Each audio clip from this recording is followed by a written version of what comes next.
Muy buenas noches, queridos hermanos. Que el Señor pueda bendecirles a cada uno de ustedes. Hoy estamos ya en nuestra cuarta noche, ¿verdad? De esta conferencia, Apocalipsis, el quinto evangelio. Estas noches hemos aprendido que Apocalipsis es un libro revelado, que su mensaje es un mensaje de esperanza, que su principal objetivo es ayudarnos a que nos preparemos para la segunda venida de Cristo. Y cada noche hemos aprendido que la segunda venida del Señor Jesús está pronto. Amén. El león, el cordero y el rollo es el título del tema de esta noche.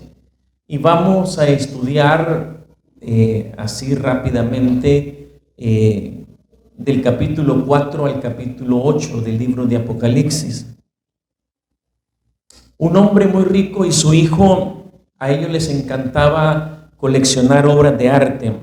Tenían grandes cuadros hechos por Picasso, por Rafael, y a menudo pues hacían fiestas y se juntaban con los parientes para poder apreciar aquellas grandes pinturas.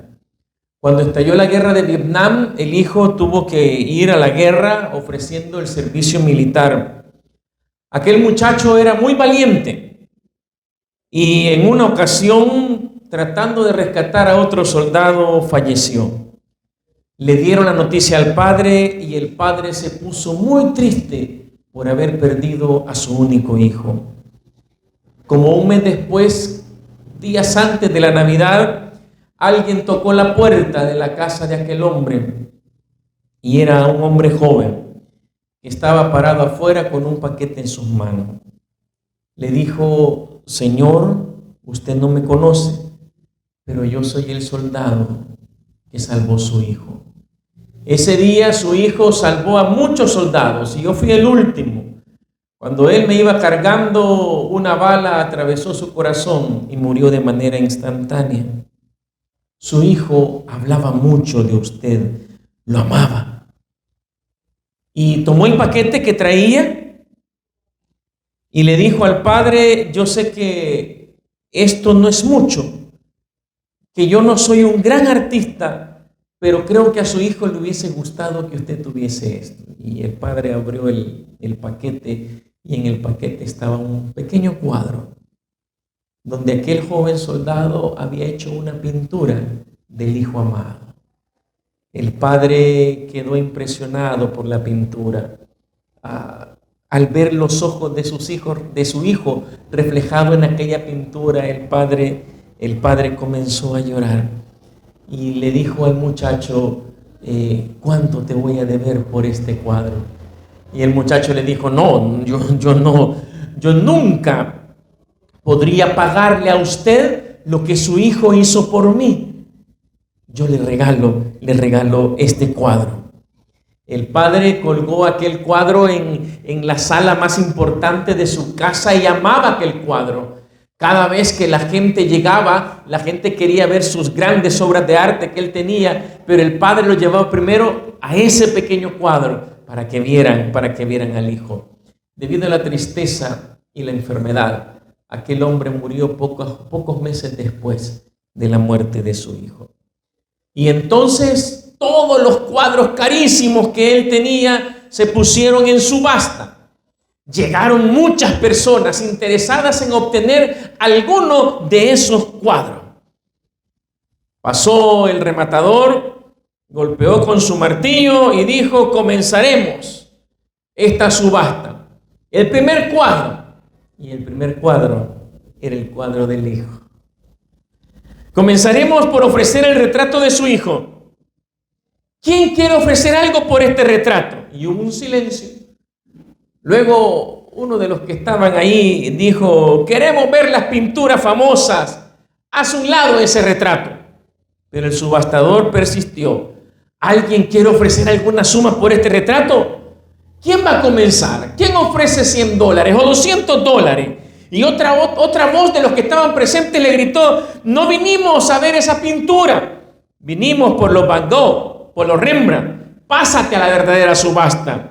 Pero el subastador continuó: el hijo, ¿quién se llevará al hijo? Finalmente se escuchó una voz que venía desde muy atrás del lugar donde estaba haciendo la subasta. Era el jardinero que había estado muchos años con aquel hombre, con aquel hijo. Y el jardinero dijo: yo doy $10 por la pintura. Siendo el jardinero un hombre muy pobre, no podía ofrecer más. Bueno, dijo el subastador, tenemos $10. ¿Quién da $20? Y alguien gritó: déselo a ese hombre por $10. Queremos ver las obras maestras. 10 es la oferta. ¿Nadie quiere dar 20? Pregunta el hombre que estaba dirigiendo la subasta. Y la gente comenzó a molestarse. Ellos no querían el retrato del hijo, ellos querían las obras de arte grande. El subastador golpeó con el martillo y dijo: va 1, 2 y 3. Queda vendido por $10. Y un hombre no soportó la alegría de que ya el cuadro se había vendido y se paró y dijo: muy bien, ahora vamos con la colección. El subastador soltó el martillo y les dijo: lo siento, hemos terminado. ¿Y qué pasó con las otras pinturas?, preguntaban los presentes. Lo siento, dijo el subastador, cuando a mí me llamaron para conducir esta subasta, me dijeron un secreto que estaba en el testamento. Solo la pintura del hijo sería subastada. Y quien hubiera comprado esa pintura heredaría la colección entera de todas las pinturas carísimas. El hombre que se llevó al hijo se quedó con todo, hermano. Dios dio a su hijo hace 2000 años para morir en una cruenta cruz. Su mensaje es muy parecido al de aquel subastador. El hijo, ¿quién se quedará con el hijo? Porque como podemos ver, quien toma al hijo lo recibe todo. Juan, el escritor de Apocalipsis, escribió tres cartas. Y en la primera de esas cartas, en el capítulo 5 y versículo 2, primera de Juan, el capítulo 5, versículo 2, está unos pocos libros antes de Apocalipsis. Él remató esta idea tan profunda, donde nos enseña que lo más importante es tener al hijo. Primera de Juan 5:12, dice Juan: el que tiene al hijo, tiene la vida. El que no tiene el hijo de Dios, no tiene la vida. ¿Qué es lo que necesitamos para ser salvos? Obedecer los mandamientos, eso necesitamos. Venir a la iglesia, eso necesitamos. ¿Qué es lo que necesitamos? Tener al hijo. ¿Ya tienes al hijo de Dios? ¿Ya te entregaste al hijo de Dios a través del bautismo? La salvación no se trata de ser bueno o de ser malo, porque bueno no hay uno, dice la Biblia, ni uno. Y malos somos todos. Algunos cristianos legalistas intentan decir que sí se puede ser bueno, ¿no? Que ellos sí, que para venir a Cristo Jesús tú tienes que dejar todos tus pecados y tú tienes que ser bueno y tienes que dejar esto, aquello y lo otro. Y la Biblia dice claramente que la única manera de ser salvos es teniendo al Hijo. ¿Y cómo tenemos al Hijo de Dios? Bautizándonos. San Marcos 16:16 dice: el que creyere y fuere bautizado, ese será salvo. Así que esta noche el mensaje especial del libro de Apocalipsis, el mensaje del Cordero, es para aquellos que no están bautizados y que necesitan bautizarse, porque solo teniendo al Hijo tú puedes tener la salvación. Vamos a ir rápidamente a Apocalipsis, el capítulo 4. Vamos a comenzar con el capítulo 4, versículo 1 y 2. Es interesante, el capítulo 4 es maravilloso. Necesitamos estudiarlo rápidamente para poder entender la parte central del tema de esta noche. Dice el verso 1 y 2 del capítulo 4 de Apocalipsis: después de esto miré y he aquí una puerta abierta en el cielo, y la primera voz que oí como de trompeta hablando conmigo dijo: sube acá y yo te mostraré las cosas que sucederán después de esta. Y al instante, dice el profeta, yo estaba en el Espíritu, y he aquí un trono establecido en el cielo, y en el trono uno sentado. Apocalipsis 4, queridos hermanos, es una descripción general de la sala del trono en el templo celestial y de la adoración que ahí se ofrece en ese templo. La adoración en el capítulo 4 enaltece el poder creador de Dios. Y el que está sentado en el trono, porque no se menciona nombre ni una descripción tan detallada como se hace de Jesús en el capítulo 1, ese que está sentado en el trono es Dios el Padre. No aparece hasta ese momento Jesús. Está el Padre sentado en el trono. Veamos el verso 6, como dice: y delante del trono había como un mar de vidrio, semejante al cristal, y junto al trono y alrededor del trono 4 seres vivientes llenos de ojo delante y atrás. A propósito, nos hemos saltado un par de versículos. Aparte del Padre, en la escena aparecen 4 seres vivientes con una descripción especial de esos seres. Estos 4 seres vivientes simbolizan todos aquellos seres exaltados que sirven a Dios como agentes y guardianes de su trono. Las alas simbólicamente indican la rapidez de estos seres de llevar a cabo las órdenes del Señor. En la Biblia, por ejemplo, se presenta en el libro de Daniel que Daniel está orando e inmediatamente Dios manda a un ángel que se le presenta para que le aclare algunos asuntos importantes. En cuestión de segundos, esos seres son súper veloces. El científico Albert Einstein dijo que los seres humanos podíamos ser capaces de viajar a la velocidad de la luz, que esa es la velocidad más rápida que hay, 300.000 kilómetros por segundo. Pero estos ángeles son más rápidos que la luz, muchísimo más rápido. La rapidez de sus alas demuestran cómo sirven al Señor, pero cómo también el Señor los usa para ministrarnos a nosotros. Los muchos ojos que tienen denotan la inteligencia de estos seres. No es la primera vez que la Biblia menciona estos 4 seres vivientes. Ya se han mencionado, o esta visión es muy parecida a la que aparece en el libro de Ezequiel, el capítulo 1. Ahí están estos 4 seres vivientes con una descripción bastante similar. Volvamos al versículo 4. El verso 4 dice: y alrededor del trono había 24 tronos, y vi sentados en los tronos a 24, ¿qué? Ancianos, y vestidos de ropas blancas, con coronas de oro en sus cabezas. Estos, a diferencia de los 4 seres vivientes, no son seres angelicales.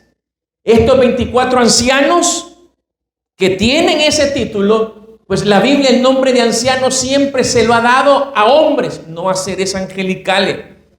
¿Se recuerdan ustedes anoche cuando hablábamos de la mujer? ¿Cómo estaba vestida la mujer?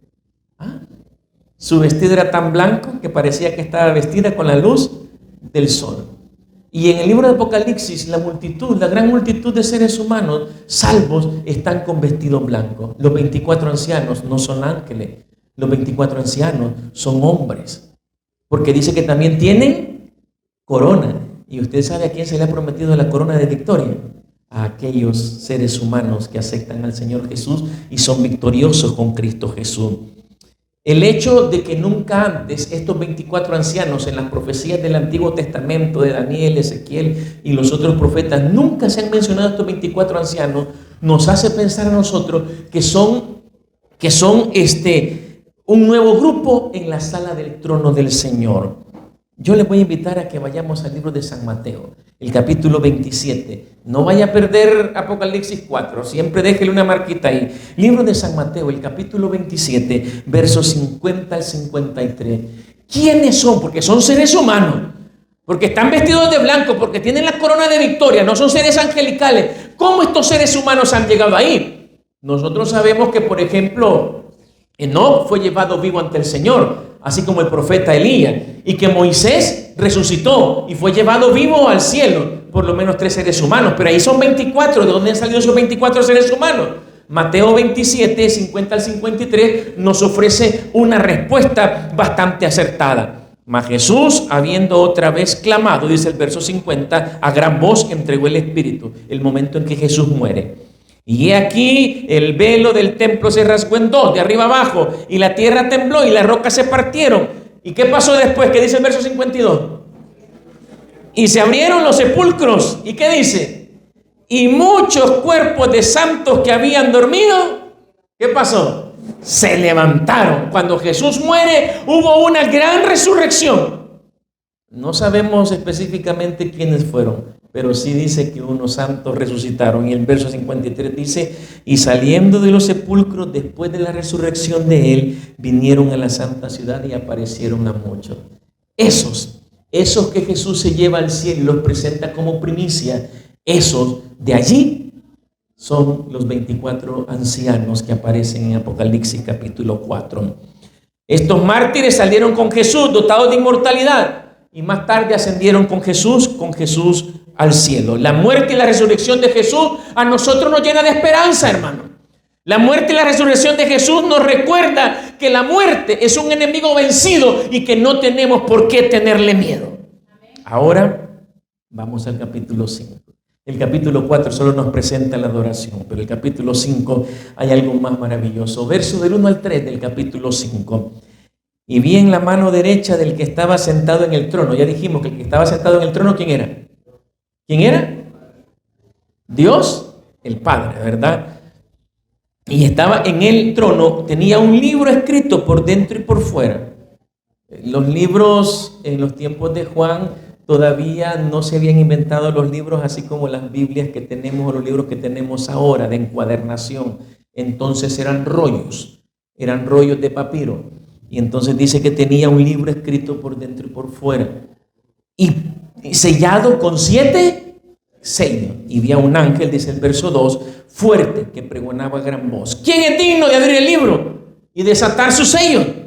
Verso 3, y ninguno, ni en el cielo, ni en la tierra, ni debajo de la tierra, podía abrir el libro, ni aún mirarlo. El Padre tiene el rollo en sus manos.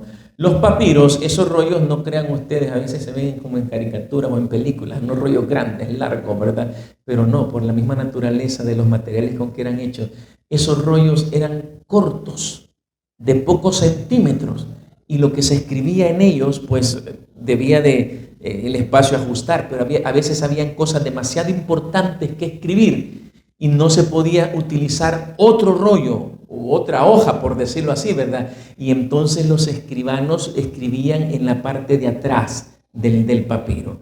No siempre se hacía eso, solo cuando lo que se escribía era importante y no ajustaba dentro del rollo, se escribía por fuera. Por lo tanto, podemos entender nosotros que lo que está escrito en ese rollo es muy importante, porque está escrito por dentro y por fuera, dice.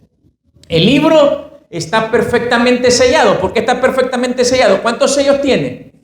7. Y decíamos nosotros las noches anteriores que el número 7 es un número de perfección, de que está completo.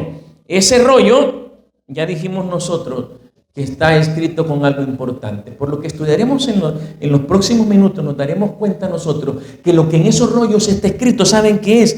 Es la historia de la iglesia cristiana. Es eso. Así como las 7 iglesias representaban ciertos periodos o los periodos de la iglesia cristiana, ese rollo tiene escrita la historia de la iglesia, del pueblo del Señor moderno, de la iglesia cristiana en nuestros tiempos. Algo interesante, en el verso 4 dice que Juan lloró. Juan lloró porque dice que no había nadie digno para abrir aquel rollo. Alguien digno no era alguien que era fuerte simplemente. Se le consideraba una persona digna a una persona que había alcanzado una victoria, que había vencido. Veamos el capítulo 5, versículo 5. Sigamos leyendo. Y uno de los ancianos me dijo, ¿cómo le dijo? ¿Cómo le dijo? ¿Cuántos de nosotros lloramos por nuestros problemas, por nuestras angustias? Creo que el mensaje de ese anciano es un mensaje para nosotros también. Es el consuelo de Jesús en nuestra condición. Y nos dice, no llores. ¿Por qué motivo no debería llorar? ¿Qué dice luego? He aquí que el león de la tribu de Judá, la raíz de David, ha vencido para abrir el libro y desatar sus 7 sellos. El león de la tribu de Judá simboliza fuerza. Es Jesús. Es el gran vencedor en el gran conflicto entre el bien y el mal. Jesús venció a Satanás en el cielo. Jesús venció a Satanás en el desierto de la tentación. Jesús venció a Satanás en la cruz. Y Jesús finalmente venció a Satanás resucitando de la tumba. Si tú se lo permites, Jesús puede vencer en tu vida. Jesús puede ser tu campeón. Si tú permites, si tú tienes al Hijo, ¿quién se quedará con el Hijo? Él es el león de la tribu de Judá, que está dispuesto a defender tu causa, que está dispuesto a ayudarte en tus angustias, que está dispuesto a vencer al enemigo en tu corazón. Pero aquel león, en realidad, también aparece como un cordero. Veamos versos del 6 al 10. Qué maravillosa descripción. Y miré, y vi que en medio del trono y de los 4 seres vivientes y en medio de los ancianos estaba en pie, ¿un qué? Un cordero, ¿como qué? Como inmolado, que tenía 7 cuernos y 7 ojos, los cuales son los 7 espíritus de Dios enviados por toda la tierra. Ya habíamos visto al Padre, y ahora aquí aparece el Hijo, y también está el Espíritu Santo. Y vino y tomó el libro de la mano derecha del que estaba sentado en el trono. El Cordero se acerca al Padre y toma el libro. Y cuando hubo tomado el libro, los 4 seres vivientes y los 24 ancianos se postraron delante del Cordero. Todos tenían arpa y copas de oro llenas de incienso, que son las oraciones de los santos. Es increíble, hermano. Hay gente que dice: Dios no escucha mis oraciones. Teniendo una campaña en una ocasión, durante esa semana había visto una hermana muy activa, ayudaba en las diferentes comisiones de la campaña. El último día, el día que fueron los bautismos, antes de retirarme del lugar, la hermana se me acercó y me dijo: hermano, por favor, ore por mí. Y entonces yo le pregunté: ¿hay algún detalle en específico? Es que yo no siento que Dios escucha mis oraciones. Tengo un problema serio y creo que Dios no escucha mis oraciones. Él es el gran yo soy y Él escucha nuestros gemidos. El Dios en quien yo creo no es un Dios sordo, y mis oraciones llegan hasta el trono de gracia. Aquí Apocalipsis me dice que allí están nuestras oraciones. En ese incensario, tus oraciones, esas que elevas por las noches, esas con las que ruega al Padre, tus oraciones son escuchadas por el Padre. Solo es de entender que Él es más sabio que nosotros y Él sabe cuál es la mejor manera de contestarnos y el mejor momento. Tengamos paciencia. Él muchas veces, y yo le dije a la hermana, lo que pasa es que a veces Dios nos está hablando con el silencio. Y lo que Dios nos está diciendo es: te voy a responder, pero quiero que me muestres tu fe. Dios espera eso de nosotros. Dice el verso 9: y cantaban un nuevo cántico diciendo: digno eres de tomar el libro y abrir sus sellos, porque tú fuiste inmolado y con tu sangre nos has redimido para Dios de todo linaje, lengua y pueblo y nación, y nos has hecho para nuestro Dios reyes y sacerdotes, y reinaremos sobre la tierra. Jesús es el único digno de abrir los sellos del libro, porque Él venció.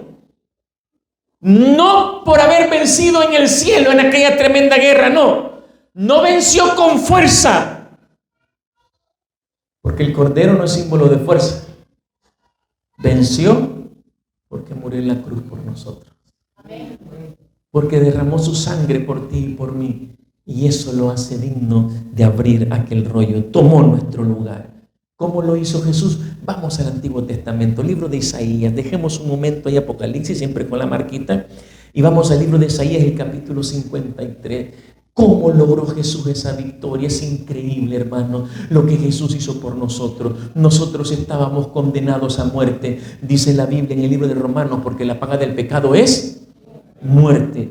Y también la palabra del Señor agrega que por cuanto todos pecamos, estamos destituidos de la gloria del Señor, sin perdón, sin oportunidad. Pero nosotros estudiamos que cuando el hombre pecó, el Señor prometió un Mesías, ¿sí? La simiente vendría a morir. Y el apóstol Pablo nos aclaró en Gálatas que esa simiente es Cristo. ¿Qué es lo que hizo Cristo para salvarnos? Miren, Isaías quizás es uno de los escritores que mejor describen. Versos 2 al 7. Hablando de Jesús. Subirá cual renuevo delante de él y como raíz de tierra seca. ¿Se recuerdan lo que decía Apocalipsis? Sí, la simiente de David, la raíz de David hablaba.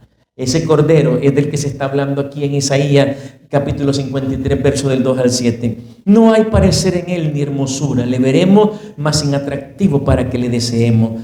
Y luego dice, despreciado y desechado, verso 3, entre los hombres, varón de dolores, experimentado en quebranto, y como que escondimos de él el rostro, fue menospreciado y no lo estimamos. Ciertamente llevó él nuestras enfermedades, sufrió nuestros dolores, y nosotros le tuvimos por azotado, por herido de Dios y abatido. Mas él, agrega el profeta en el verso 5, mas él herido fue por nuestras rebeliones, molido por nuestros pecados. El castigo de nuestra paz fue sobre él, y por su llaga fuimos nosotros curados.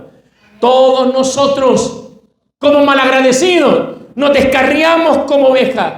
Cada cual se apartó por su camino, mas Jehová cargó en él el pecado de todos nosotros. Angustiado él y afligido, no abrió su boca. Como cordero fue llevado al matadero, y como oveja delante de sus trasquiladores, enmudeció y no abrió su boca. Cuando los soldados romanos pusieron las manos de Jesús sobre aquella cruenta cruz, cuando comenzaron a atravesarlos con clavos, él de su boca no salió ninguna maldición como hacían los ladrones. No dijo nada en contra de ellos.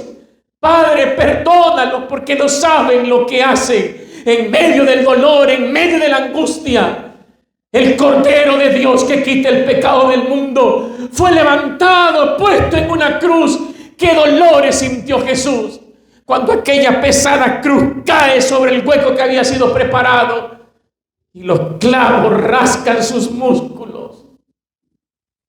Y ahí está el Señor, colgado entre el cielo y la tierra, ofreciendo su vida por una raza ingrata. Pero el Cordero del Señor tenía que morir para darle oportunidad a aquellos que elijan el Hijo. El Hijo, ¿quién se quedará esta noche con el Hijo? ¿Aceptarás al Cordero? Volvamos a Apocalipsis, hoy vamos al capítulo 6. Capítulo 4, vimos que en el cielo hay adoración, que ahí está el Padre, que tiene seres que le sirven, que ya hay primicias de la resurrección. En el capítulo 5 vemos al Cordero, que es digno de abrir los sellos, el que fue inmolado, que también es el león de la tribu de Judá, que si nosotros le aceptamos como Cordero, su fuerza está con nosotros, nos volvemos más que vencedores. Verso 1. Vi cuando el Cordero abrió uno de los sellos. ¿Quién comenzó a quitar los sellos? El Cordero. No tenemos así todo el tiempo, lastimosamente, ¿verdad? Pero yo voy brevemente a darles un bosquejo de esos sellos y lo que significa.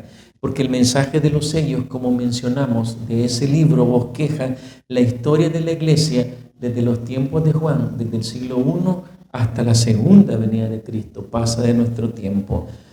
Los sellos que van apareciendo. El primer sello, cuando aparece el primer sello, aparece un caballo blanco.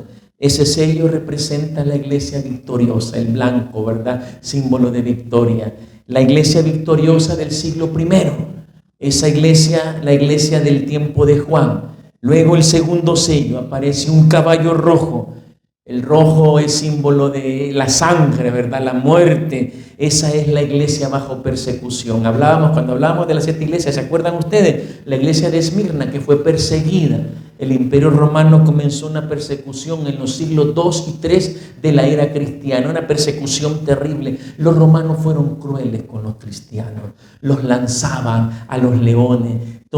Nerón quizás fue uno de los más terribles de todos. Él tomaba a los cristianos, los ponía en cruces, en palos, en los jardines de sus palacios, les echaba brea y les prendía fuego. La iglesia perseguida, eso significa el segundo sello. El tercer sello, aparece un caballo negro. Este caballo negro es, pues, el negro no es bien tomado, significa muerte, mal augurio. La iglesia deja de ser perseguida por el imperio porque el imperio se convierte en cristiano. Roma consume el cristianismo, pero le comienza a meter todo el paganismo. Las tribus paganas comenzaron a obtener cierta influencia en el cristianismo. Comenzaron a aparecer algunas doctrinas como la adoración de imágenes, la construcción de iglesias, más adelante el bautismo de infante, con doctrinas que no eran bíblicas, y la iglesia se comienza a corromper. El cuarto sello, aparece un caballo amarillo. Cuando usted ve una persona y la ve amarilla, ¿qué es lo que piensa de esa persona? ¿Ah? Que está enferma. El amarillo, pues en el rostro de alguien significa enfermedad. La iglesia está enferma. Es la iglesia de la Edad Media, desde el siglo VI de la era cristiana hasta el siglo XVI. La iglesia cristiana se enferma completamente, dejando a un lado los principios bíblicos, dejando a un lado la dirección de Dios, y se convierte en la iglesia no solo del imperio, sino más adelante de cada uno de los estados en Europa. El quinto sello representa la época de la Reforma.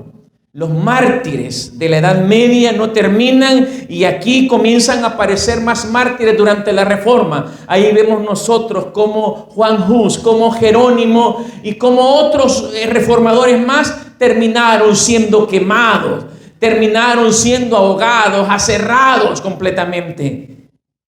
En el quinto sello se habla de mártires que preguntan ¿hasta cuándo va a terminar? Y luego aparece el sexto sello. El sexto sello es importante. El sexto sello comienza a aparecer desde el siglo XVIII y viene hasta nuestros tiempos. Cuando se abre el sexto sello, se inaugura el tiempo del fin. Se comienzan a dar las primeras señales de la segunda venida del Señor Jesús. El mismo sello lo presenta. Al leer nosotros la apertura del sexto sello, encontramos que hay un gran terremoto, que el sol se oculta, se pone oscuro, que la luna se vuelve sangre y que las estrellas caen. Estas cuatro indicadores físicos en la astronomía se cumplieron a principios, o mejor dicho, a finales del siglo XVIII. El gran terremoto que aparece en la apertura del sexto sello es el terremoto de Lisboa, que se dio en el año de 1755. Años después, en el año de 1780, el 19 de mayo, el sol se oscureció. Desde las 10 de la mañana se puso oscuro. No fue un eclipse dura minutos, hermano. Ese día el sol se puso oscuro todo el día, y en la noche, cuando la luz sale ese mismo día, el 19 de mayo de 1780, la luna aparece como ensangrentada, aparece rojo, perdió su brillo. Pocos años después, en 1833, el 13 de noviembre, se dio la gran lluvia de estrellas. El sexto sello ya fue abierto. Las cuatro señales físicas se cumplieron. Comenzó, se inauguró el fin. Se inauguran el cumplimiento de las señales del pronto regreso de Jesús. Y desde entonces nosotros estamos viendo cómo las señales del regreso del Señor Jesús van en aumento y van apareciendo. Hay gente que dice, no, mire, si terremotos siempre han habido. Sí, siempre han habido, pero no tantos como los que hay ahora y tan destructivos. Los huracanes, mencionábamos la noche anterior, que las últimas 3 temporadas de huracanes, según el registro histórico, son las peores que han existido en el mundo. Las pandemias, las enfermedades las estamos viendo. El sexto sello se ha abierto. Jesús ya viene. El séptimo sello se abre hasta el principio del capítulo 8. Veamos el capítulo 8, versículo 1. Y cuando abrió el séptimo sello, se hizo silencio en el cielo, como por media hora. ¿Cómo es eso? Acabamos de estar en el trono donde hay adoración. Es más, en la lectura del capítulo 4, no solo aparecen los 4 seres vivientes y los 24 ancianos, aparecen millones de ángeles. Y toda esa adoración que pasa, dice que hay ¿y por qué hay silencio en el cielo? Esa respuesta la encontramos en San Mateo capítulo 25, versículo 31. San Mateo 25, 31. Es interesante el lenguaje que Mateo utiliza acá. Para algunos intérpretes de la Biblia, esa media hora, si la ponemos desde el contexto del principio día por año, al sacar la comparación matemática, son 7 días y medio. O sea, si fuera media hora profética, son 7 días y medio literales. 7 días, una semana. Curioso, ¿verdad? Cuando Dios creó este mundo, ¿cuánto se tardó? Una semana. Y ahora estamos llegando al final de la historia humana y hay una semana de silencio en el cielo. ¿Por qué hay silencio? ¿Qué dice San Mateo 25:31? Y cuando el Hijo del Hombre venga en su gloria durante la segunda venida, todos, ¿cuántos dice? ¿Todos quiénes? Los ángeles. O sea, cuando Jesús viene por segunda vez, ¿cuántos ángeles vienen? ¿Cuántos se quedan en el cielo? Ninguno. Porque dice Mateo que todo viene. Esa es la media hora de silencio que hay en el cielo. 7 días se tardará ese viaje. Jesús en venir a traer a sus hijos y llevarlos. Y por 7 días el cielo está en silencio y no hay adoración, porque el centro del universo está aquí en la tierra. Jesús está apareciendo, porque la aparición de Jesús, como dijo Juan en el capítulo 1, es visible y todo ojo le verá. Es un evento impresionante. El cielo está vacío.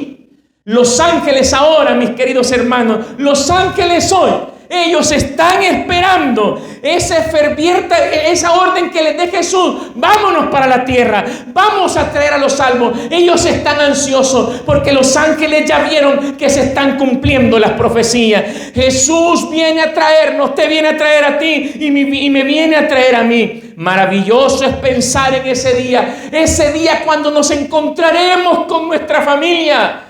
Cuando los muertos en Cristo resuciten primero, nunca más habrá muerte, no habrá más luto, no habrá más llanto, no habrá más dolor. Yo quisiera que Jesús viniese hoy. ¿Tú no quieres? Una vez estaba en una campaña y yo dije así: yo quiero que Jesús venga hoy. Era en una cancha. En verano, ¿verdad? No había lluvia. Y siempre había unas personas en una cancha grandísima que al final se sentaban, que las casas estaban alrededor de la cancha en esa comunidad. Y una señora, porque fue voz de una mujer, gritó desde el fondo. Cuando yo dije: yo quisiera que Jesús venga hoy, la señora gritó, dijo: no, que no venga hoy porque no estoy preparada. Yo quisiera que Jesús viniese hoy. Si Jesús viniese hoy yo pudiera ver a mi madre que descansa en el Señor y que le fue fiel a su Señor. Yo la podría ver a ella hoy, y a mi padre, y a mis amigos, aquellos que ya murieron. Yo los miraría hoy. Si el Señor viniera hoy, ya no estaría más preocupado por la seguridad de mi hija y de mi hijo, porque Jesús nos llevaría para el cielo. Allá no hay delincuencia, allá no hay muerte, allí los padres no perderán a los hijos, ya no habrá enfermedad. ¿Te quedas con el hijo? ¿Tú te quedas con el hijo? ¿Cuál será tu decisión este día? Todos tenemos un cielo que alcanzar y un infierno que evitar. Tu corazón pertenece a Jesús. ¿Estás preparado? ¿Ya te anotaste en el libro de la vida? Si se dieron cuenta, nos saltamos el capítulo 7, ¿verdad? El capítulo 7 es un interludio importante, porque en el capítulo 7 explica quiénes son a los que Jesús viene a traer. Miren, dice el verso 3 del capítulo 7 que hay un momento importante entre el sexto sello y el séptimo, o sea, antes de que Jesús aparezca. No hagáis daño, y menciona ahí otras cosas, pero luego dice: hasta que hayamos sellado en sus frentes a los siervos de nuestro Dios. Y menciona que son 144,000. Este es un número simbólico. Ahí menciona las 12 tribus de Israel, pero esas 12 tribus ya no existen. Ese número no puede ser literal, es un número simbólico. que representa a aquellos a los que el Señor Jesús viene a traer, hermano. Es un número importante. ¿Cómo son ellos? ¿Cómo son los que Jesús va a salvar? Apocalipsis 14 vuelve a mencionar a los 144,000 y en el verso 4, Apocalipsis 14, 4, hablando de esos sellados, de esos 144,000, ¿quiénes son ellos? Necesitamos saberlo, porque nosotros necesitamos saber cómo ser salvos. Y estos son los que siguen al Cordero. ¿Por dónde dice? ¿Por dónde siguen al Cordero? Por donde quiera que va. ¿Quiénes son los sellados? Los que siguen al Cordero por donde quiera que va. Y el Cordero se bautizó. ¿Sí o no? ¿Ah? He aquí el Cordero de Dios que quita el pecado del mundo, dijo Juan el Bautista. Inmediatamente Jesús pidió que lo bautizaran. Y siguen al Cordero por donde quiera que va. Estos fueron redimidos de entre los hombres como primicias para Dios y para el Cordero. Volvamos al capítulo 7. Cerramos con este versículo. Verso 17. Tú sigues al Cordero por donde quiera que va. Ya te bautizaste, ya te entregaste a Él. Ya lavaste tu vida en la sangre del Cordero. Verso 17 del capítulo 7. Porque el Cordero que está en medio del trono los pastoreará y los guiará a fuentes de agua de vida. Y Dios enjugará toda lágrima de los ojos de ellos. Un Cordero que es pastor. ¿Se recuerdan ustedes del Salmo 23? Jehová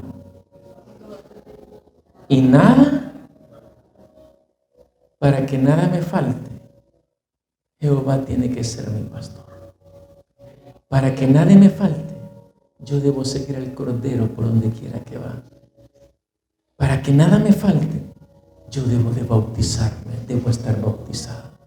Porque el que tiene al Hijo, tiene la vida. Y el que no tiene al Hijo de Dios, no tiene la vida. El Hijo.